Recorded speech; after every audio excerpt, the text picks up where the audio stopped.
Hello, everyone, and welcome back to Vital Voices Live podcast. I'm Alyse Nelson, President and CEO here at Vital Voices, and thrilled to host a very special edition of Vital Voices Live podcast. Today, we have with us a very special guest, someone who I know I certainly wouldn't be sitting here if she did not exist. But we all know that Secretary Hillary Rodham Clinton has been First Lady. She has been a senator, she has been Secretary of State, and of course, the first woman to run as president as part of a major party ticket, making all of those cracks in the glass ceiling for so many of us to come. And as many people know, Secretary Clinton, it was your words in Beijing that now are on the wall in the Vital Voices global headquarters where we are. Women's rights are human rights. And I remember listening to you give that speech in Beijing 30 years ago. And I remember thinking, wow, here is a woman who really understands that she has voice and power, and she's going to use it. Because so much of what was going on at that historic conference was not getting headlines. Everybody was focused on, why the heck does China hosting a women's human rights conference? They were not focused on the real story, the things that I was learning about, and then you raised it to the world stage. And of course, 1995 was a pre-social media era, so you needed voices like yours that everyone was trained on. But as we know, back then, 30 years ago, probably 30 years ago to the day, there was a debate raging in Washington on Capitol Hill, playing out in the press, in the White House, about whether or not you should travel to that women's conference. Why did people care so much? Well, first, Alyse, I think it's great to be here, as always, at Vital Voices with all of the Vital Voices supporters and team, and thank you for your continuing leadership in so many ways. It's partly what you said. First of all, it was a UN conference, and it was one of the UN conferences in a series that had started some years before to bring women together to have these big gatherings to talk about the state of women in the world and to try to adopt agendas that could perhaps be used at both the national and international level to advance women's well-being, whether it was health and education, economic opportunity, and also our rights. And so the fact that it was a UN conference, and some of the opposition came just because it was a UN conference, but it was exacerbated in the minds of some because it was being held in China. And there were those on the right who didn't believe in UN anything, let alone a UN conference on women, and thought it was a subterfuge in a way to undermine the family, and therefore did not want American participation, and certainly didn't want me, then as the First Lady of our country, to attend. But there were also people who were on both the right and the left, Republicans and Democrats, who were very much against the idea of China being the host and that the conference would be held in Beijing. And one of the staunchest opponents of my going was then Congresswoman Nancy Pelosi, because Congresswoman Pelosi had a very significant Chinese-American population in her constituency in San Francisco. And right about the time when the decision was being made, there was yet another arrest in China of a Chinese-American dual citizen, a man named Henry Wu, who was arrested by the Chinese because they claimed he had committed some treasonous, some spy, some kind of offense. But in effect, it was because he was advocating for changes within China. So Nancy didn't want the United States to in any way look like it was validating what was a human rights abuse in the arrest of another Chinese dissident.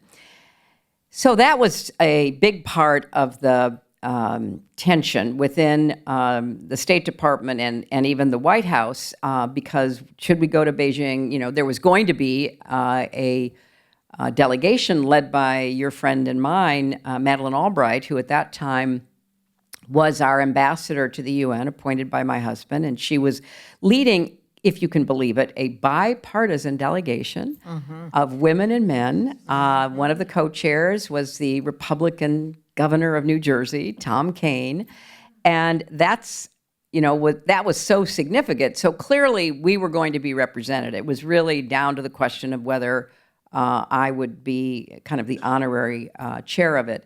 This went back and forth for weeks and weeks and weeks. And, finally I just said, look, I care deeply about this. If you won't, let me go officially, I'll go unofficially. I'll just get myself a ticket and fly to Beijing. And so Yes. that kind of got their attention. And really, the one person in the administration who was 100% behind my going because of the importance of what that meant was my husband. So he basically, said, look, I don't want her flying commercial. I think she ought to go to Beijing. It was an extraordinary experience. Maybe we'll get into that in a minute. But it was so touching. Madeleine Albright literally left one of her daughter's wedding receptions to fly to meet me, to fly with me to Beijing. And I worked on my speech all the way over, trying things out on Madeleine and Lissa Muscatine, who was my principal speechwriter, because I thought, okay, now I'm going after all of this controversy, and some people are still not happy about it. I just can't go and show up and have some pictures taken. What can I do to make your point, Alyse, to elevate this? Because there was no social media. There were reporters covering it, but it wasn't considered, the most important story, so it didn't get a lot of press attention. And then you'll remember, because you were there, the official delegation was permitted to meet in Beijing, but the Chinese moved all of the non-governmental, unofficial attendees, like yourself, to a place about 45 minutes outside Beijing called Wairou.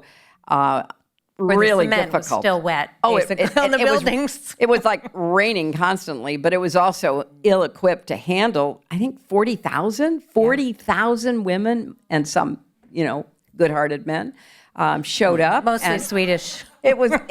So the whole thing was just a constant struggle to be heard, to be able to attend the events. But it was an incredibly important, historic occasion, as you said. Yeah, it truly was. I think it's hard to explain the importance of it to someone to younger people. I was 21 when I went. I was between my junior and senior year of college, and I was desperate to learn about global issues, but until you went there and saw it, and learned, you're like, whoa. Because you couldn't read, Nick Kristof's great pieces in the New York Times. There were not books. I certainly didn't know about the issue of human trafficking. I remember I saw a sign and I thought, trafficking in women, what is that? Is that a disease? What is that? Because we didn't have the vocabulary or the awareness. Well, we also didn't, as you said, we were not taught any of this. We were not taught women's history. We certainly weren't taught the big gaps in women's lifespan, women's education, access to economic opportunity to make an income, to support your family, unequal inheritance laws, domestic violence wasn't a crime. It was just considered a kind of tradition. All of these things were finally put into the spotlight for the first time in history. We had a few occasions in the past, most notably for the very first time in the United States, a women's conference in Seneca Falls, New York in 1848, which adopted the Declaration of Sentiments, which was literally a statement by about 350, mostly women, but men like Frederick Douglass, who attended, saying there's a Declaration of Independence that at least gives words to the rights of men. there needs to be one that gives the same equal attention to the rights of women. So we had been working on this. And then the suffrage movement, trying to get the vote in places like the United Kingdom and the United States and elsewhere. It's been a long slog, and that was just within our own country, trying to be written into the laws, trying to be given equal treatment. And the Civil Rights Act, which finally, put in the word sex so that you couldn't discriminate on the basis of race or sex or national origin. And then Title IX, and then Roe v. Wade. I mean, this was a long struggle to recognize and enshrine the rights of women in the United States. Well, in some parts of the world, there was a similar process going on, but in so many other parts, it was not at all possible for girls and women to articulate and demand their rights. And so when the Beijing conference met, certainly the gathering itself was historic. The speeches, what I said, the gathering at Roe, despite the Chinese government trying to basically marginalize the activists. But what really was significant was the platform for action. Mm-hmm. And the platform for action was hammered out by delegates from 189 countries, I think, mm-hmm. right? Mm-hmm. It was such a hard-fought negotiation because we were right in the middle of it. And in the United Nations, you have to accept documents by consensus, which means one nation could torpedo all that work. Now, they can be in absentia. They can be, like what we would say, vote present or abstain. But if they objected, the whole project would fall. So I remember those last days, the intense negotiation, but it resulted in this platform for action, looking at all of the ways in which the law treated women differently than men. And it was such a huge step forward, and we made an enormous amount of progress until relatively recently when there's been a lot of pushback. But it deserves to be looked at as one of the seminal events in human history because it articulated an agenda to change laws, to change regulations, and also to begin to look at culture, to look at traditions about how women and girls were treated within their family. And that's where something like domestic violence became such an important flashpoint. Mm. Did you know back then just how much was riding on that speech? I mean, I know there was a lot of debate about, like, will she go too far? Will she not go far enough? Yeah.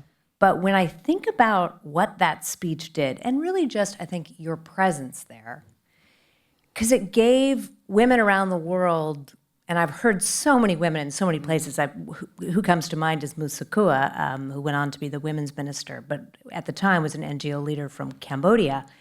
And I remember telling, her talking about how when she went back to her country, what made it serious, that platform for action, she said, well, Hillary Clinton. Mm-hmm. Hillary Clinton was there, and she said this, and she says we have to take this back. Yeah. So you gave it so much credibility that I don't know if it would have had that same impact had you not gone and had you not given that speech. I think that is probably accurate. I think that I wanted to go as a representative of the United States. I mean, if my husband hadn't been president, I would have wanted to go as myself, right? A lawyer, an advocate, whatever. But I knew that if I went as the first lady of the United States, it would carry a message that literally would resound around the world. The United States is putting its leadership behind the rights of women. That's why when I was working on the speech, which took, many weeks, because I was really focused on how to break through, what to say that would be resonant.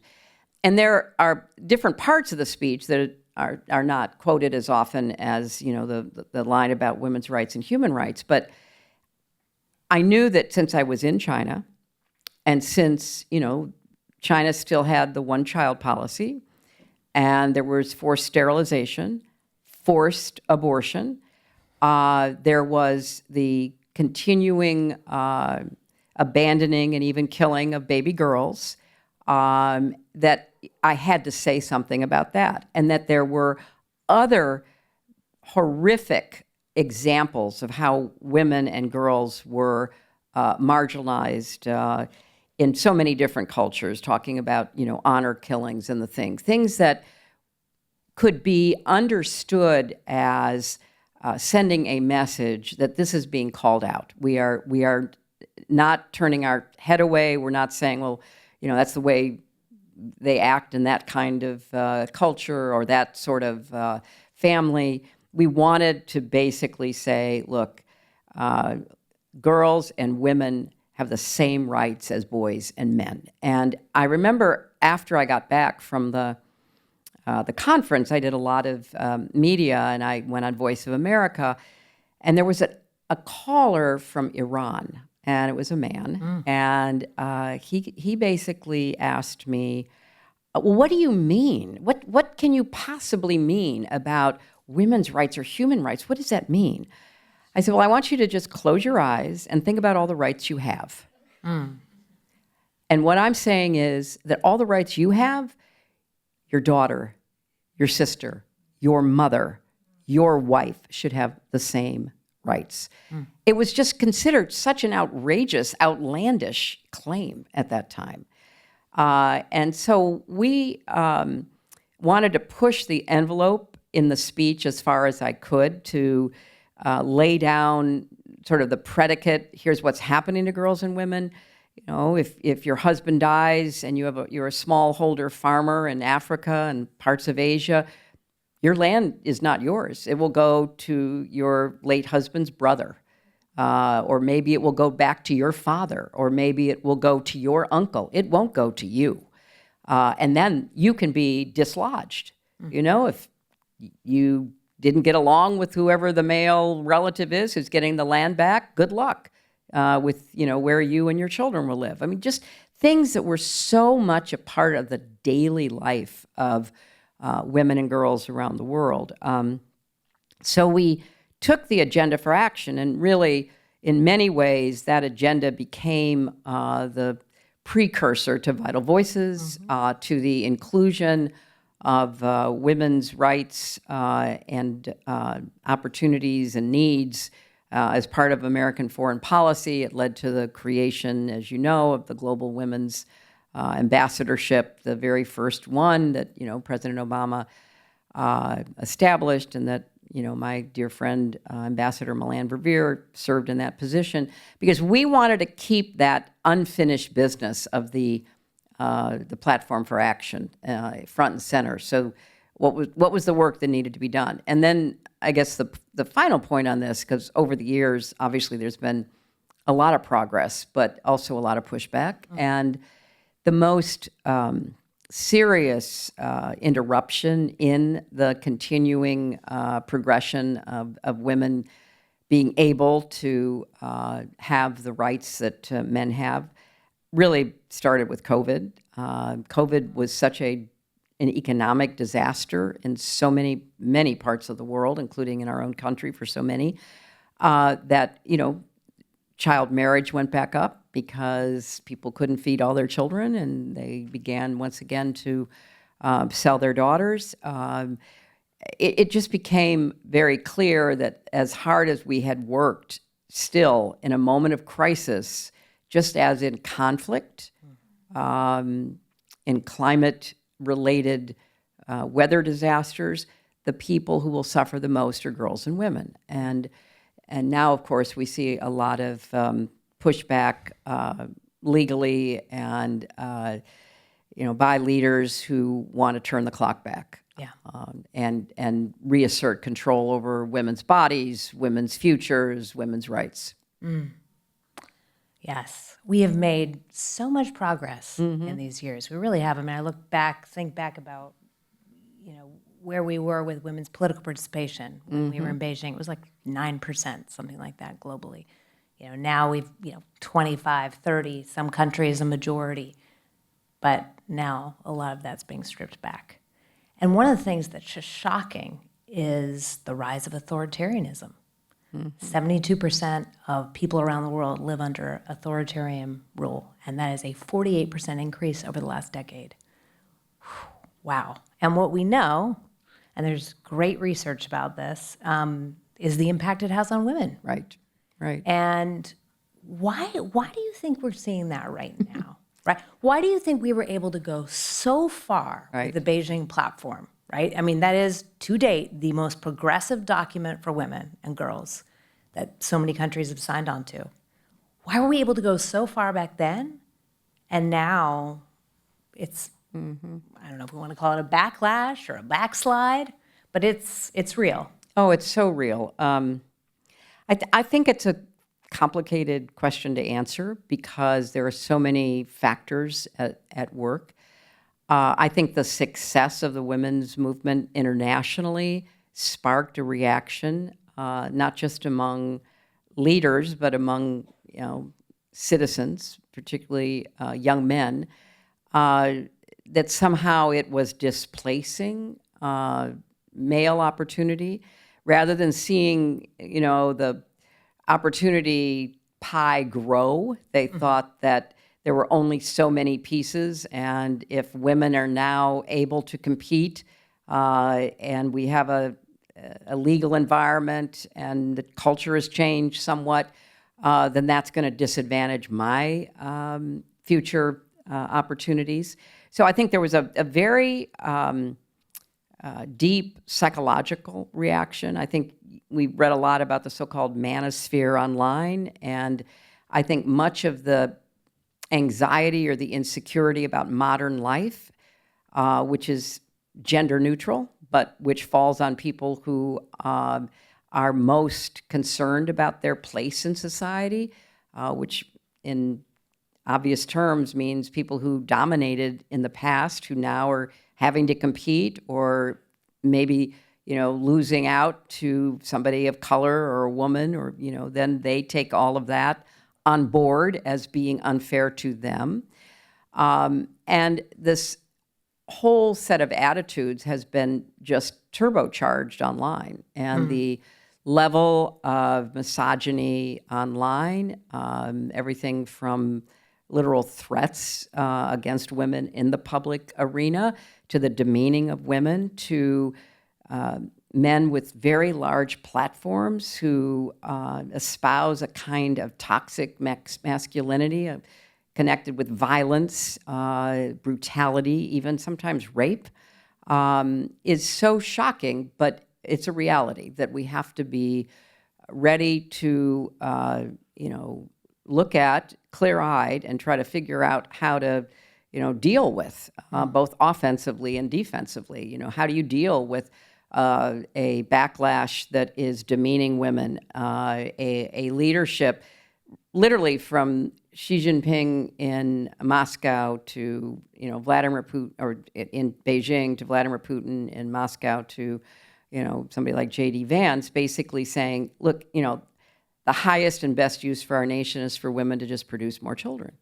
And they're all saying it. And Viktor Orban, and you have the horrible oppression of the Taliban, and now you've got an administration in Washington talking about sending Afghans back to Afghanistan under the brutal regime of the Taliban. Or Iran, young women literally being brutally murdered, sexually assaulted, imprisoned for wanting to have the free choice of whether or not to, cover their hair.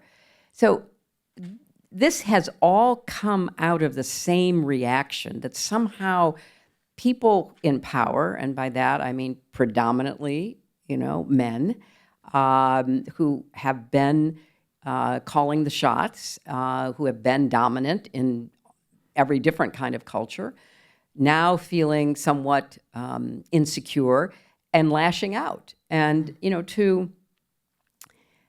for example, the Tate brothers, who've been charged with trafficking, recently now charged with rape in the UK, to be invited back by the president of our country and celebrated back in the United States, and lifted up with their online personality and their very vitriolic, misogynistic, diatribes that are viewed as some sort of strong man image. It's shocking. And it would not have been even, I think, imagined, 10, 15 years ago. So there's personal feelings, there's a sense of grievance, of missing out. And then there are leaders who exploit that and use it. And then the, social media platforms don't have any interest in trying to, in any way, limit content that is very scary. I mean, it's scary. I was a few years ago. I was in England, and I met with a group of elected women, and I was really interested. I thought maybe we'll talk about how their national health system is working and what's happening post Brexit and all of that. They wanted to talk about personal security. These are women who were serving in the parliament. They were serving in local positions in their governments, in local councils and the things. They were scared, and they wanted to talk about that. And they wanted to say, I'm not a person of wealth, but I get threats all the time. And I sometimes online have people threaten my children because of, and then remember Joe Cox, a woman member of parliament who was campaigning against Brexit, was murdered because of her political position. And so this is not imaginary. These threats are very real. They're not taken seriously enough, but they have a chilling effect. So we see a form of strong man leadership, and women are often the first targets. Immigrants, people of color, other marginalized groups. But think of who the first person Donald Trump fired. The woman commandant of the U.S. Coast Guard. The second person, personally fired, the second person was the African-American distinguished Air Force general man, black man, chairman of the Joint Chiefs, fired. Third person, first woman, 40-year naval veteran who had commanded a carrier group, first woman to be the chief of naval operations, fired. So people have to understand that this is an effort to send a strong signal that we're going back to a time when we knew who was in charge and we knew who was entitled to be in charge, and that's how we're going to be behaving. And so I think you just have to accept that there's a lot of psychological, political, economic, other reasons that literally stretch from South Korea to the United States that we have to pay attention to. You talked a little bit about Afghanistan, and I can't believe it's been 4 years. 4 years. And you were one of the first to sound the alarm, saying, if we pull out of Afghanistan, the Taliban will move in. Make no mistake about it, they will go after the women who have raised their voices, who have supported democracy, who've run for political office, who've tried to secure peace. And you were right. And you write in your latest book, Something Lost, Something Gained, a beautiful chapter about the evacuation that, of course, we worked together on. We were so proud to be part of this with about 1,000, more than 1,000. Yeah. Talk a little bit about that, about how that began. Right. And why it's so important. I mean, people can obviously read the book, and I would urge them to. But it's such a special story. But I remember I came to an event on your book tour, and I was really surprised because I wasn't surprised, but I was like, wow, okay. You said it was one of the most stressful times. I'm like, wow, she's been through some stress. Yeah. That was one of the most, okay. Now I don't feel so bad that I was so stressed out. Oh, well, first, I have to give you personally and Vital Voices collectively just a huge shout out of gratitude for your courage and your capacity to help us organize to evacuate 1,000 Afghan women and families who were under threat from the Taliban. Well, just a quick sort of preview of how we got to where we were. Under Trump, he negotiated an agreement with the Taliban that basically said the United States would be out by May 1st, 2021. And it was an agreement negotiated without the Afghan government, without the representation of any civil society, especially women. It was a surrender agreement, basically. And so Trump did not get elected. That's just to say that clearly, in 2020. And yet the date was in that agreement signed by a United States administration.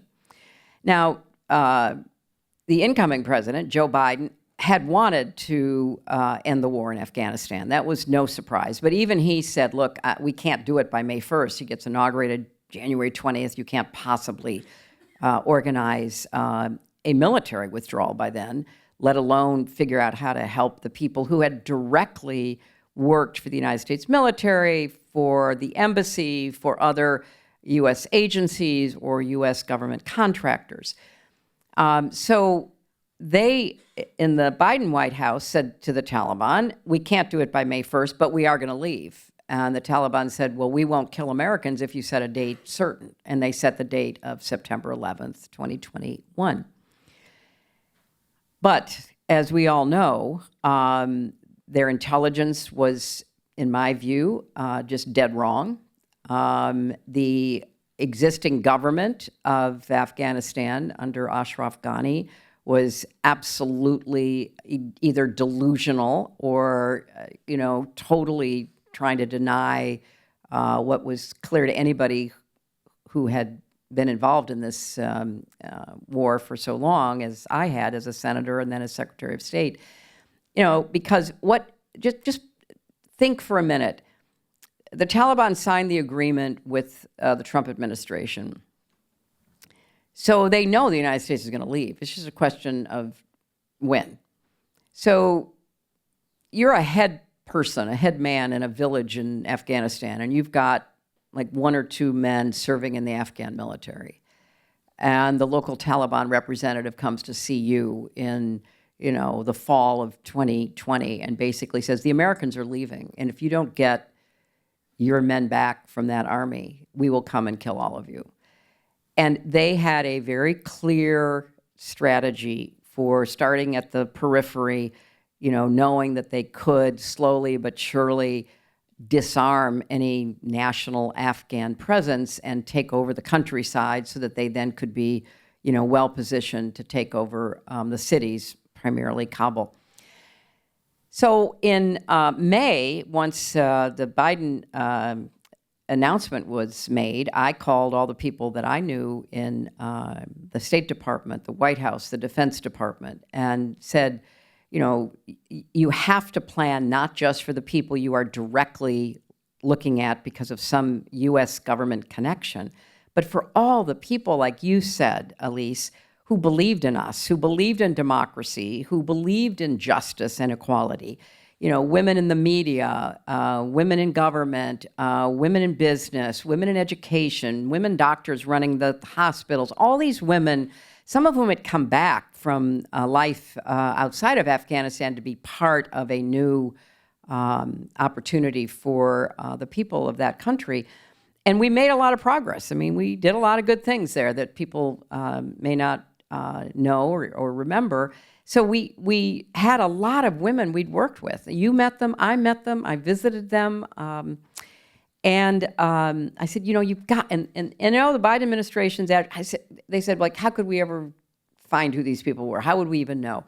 Well, part of that question was answered about a month later when I got handed a sort of purloined document that was a list that became known as the kill list. And on it were the names of hundreds of Afghan women who would be targeted by the Taliban. And once that got to me through, sort of back channels, we all knew that we had to get ready, that, that we weren't going to be able to increase the numbers significantly that the U.S. government would take responsibility for. So we had to figure out how to do that ourselves. And what was so stressful about it is, the military, in my experience, having, worked with them over, a lot of years, once they got the order that they were going to leave, they said, okay, let's start packing up. So, they closed Bagram Air Force Base in July. So the only way out was through Kabul. And the very crowded airport in the middle of Kabul city. And so having known all that and working with people who had that level of pre-existing knowledge and experience, we began to try to figure this out. And yet, even as late as July, the president of Afghanistan was in the White House begging the Biden people not to say that Afghanistan would fall because, he said, no, the army will hold the big cities. The army will hold. I didn't believe it. And as we know, the Taliban got to Kabul very quickly.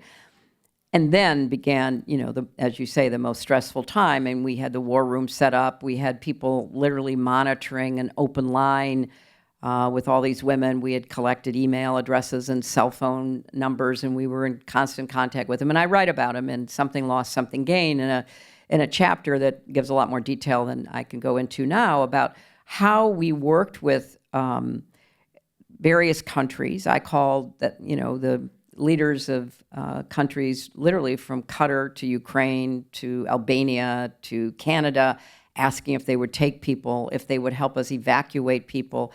We were raising money hand over fist, as you remember, because, we would charter a plane out of Cairo for $300,000, and we'd call back to give wiring instructions, and they'd say, no, well, somebody else has offered us, $700,000. It was just a wild, desperate time, and we were putting women on buses, and the Taliban was stopping them, and it was just an incredibly difficult period.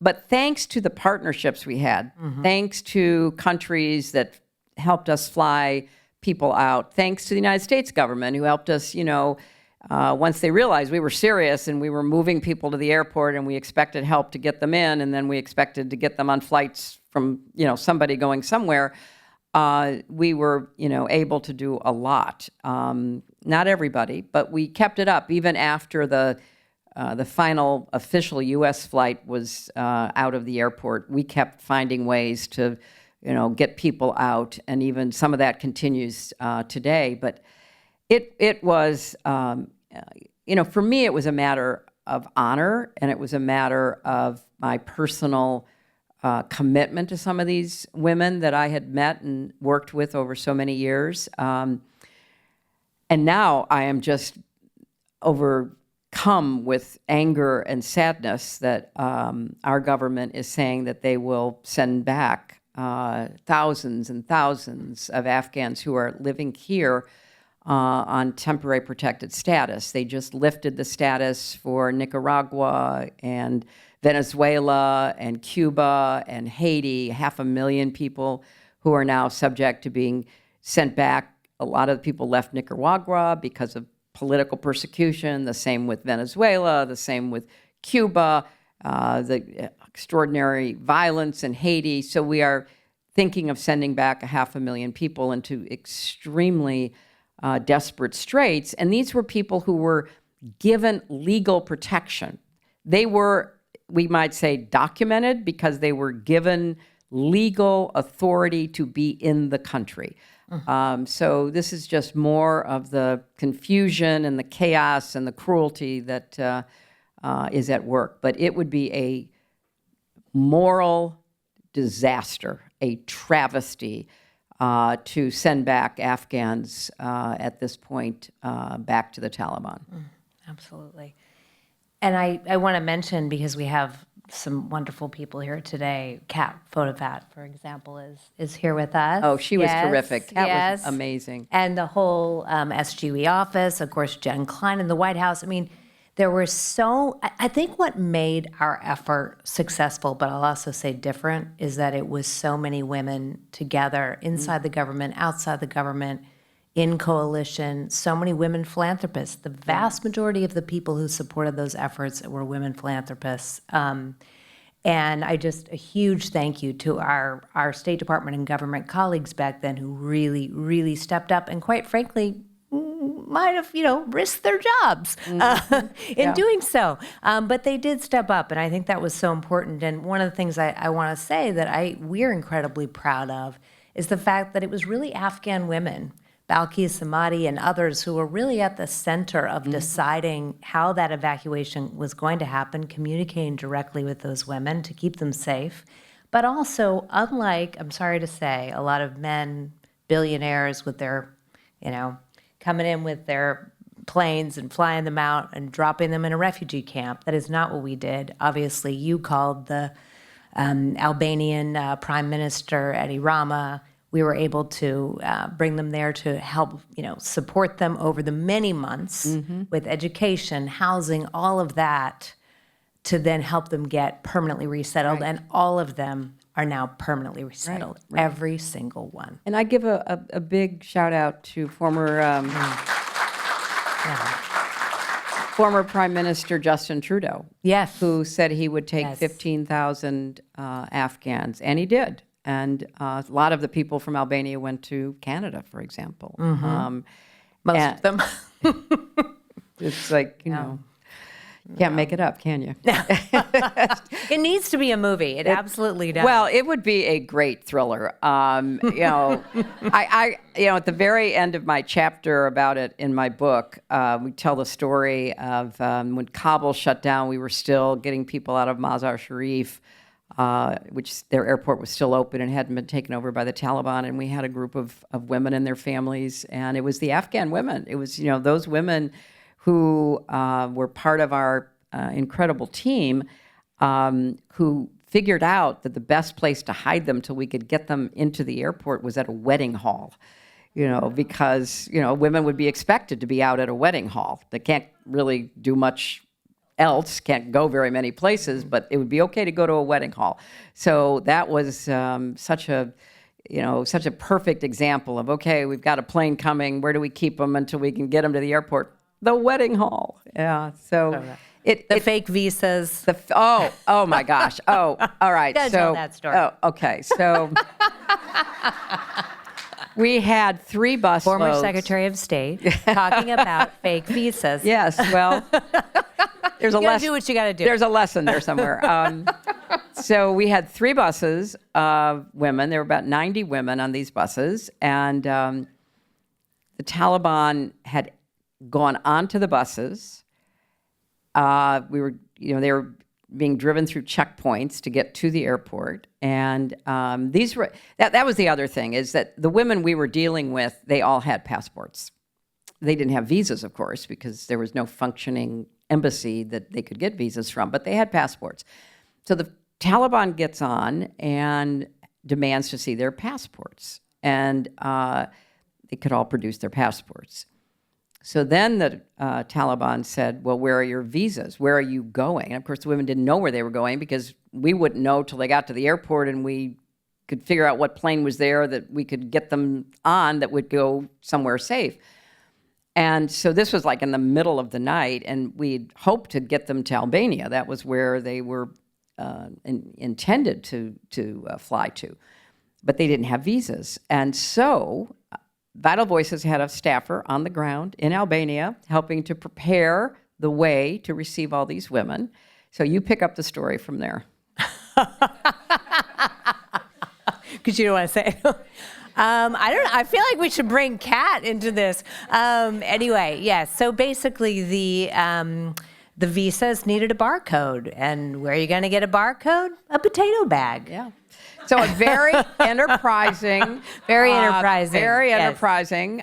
person goes to the grocery store in Tirana, takes a picture of a barcode on a bag of potatoes, goes back to the foreign ministry, and that's why working with the Albanians was so great, because they were like game for anything, to help rescue these people.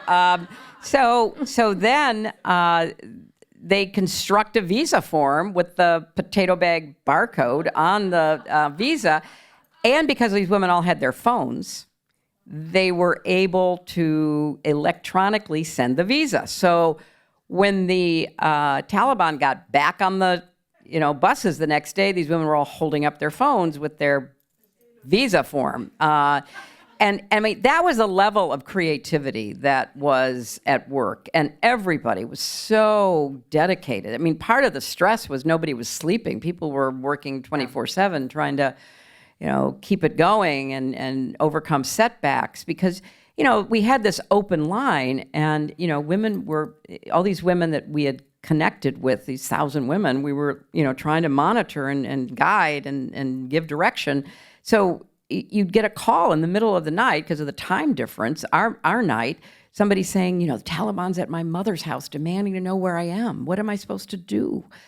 And again, I'm going to give Qatar a shout out. I mean, Qatar helped us enormously to help us get women into a hotel that they controlled so that they would be off the streets and they could then, wait. But these women were told they could take nothing. They couldn't be carrying suitcases. It was so painful, leaving their whole lives. And a lot of them had to make terrible decisions because even though they had passports, their family members didn't have passports. Or maybe one of their older children did, but not their younger children. It just was the most excruciating human anguish that we were privy to because they were calling us for information. What do I do? I have 4 children, but I never got a passport for the baby. What do I do? I mean, it just was so painful. And, we were very, very grateful for all the help we got from everybody. But it was, a heroic effort to evacuate all of those women. Yeah. We don't have any more time, but but I have to ask this because I want to leave us on a hopeful note. One of the things that a recent Gallup poll said is that of all the things that people need right now from their leader, and this is a global study report survey, they asked people, you know what they said? Number one, by far and away, highest percentage of people said, I need hope. Yeah. And I think we see a lot of leaders spreading fear, but we need hope.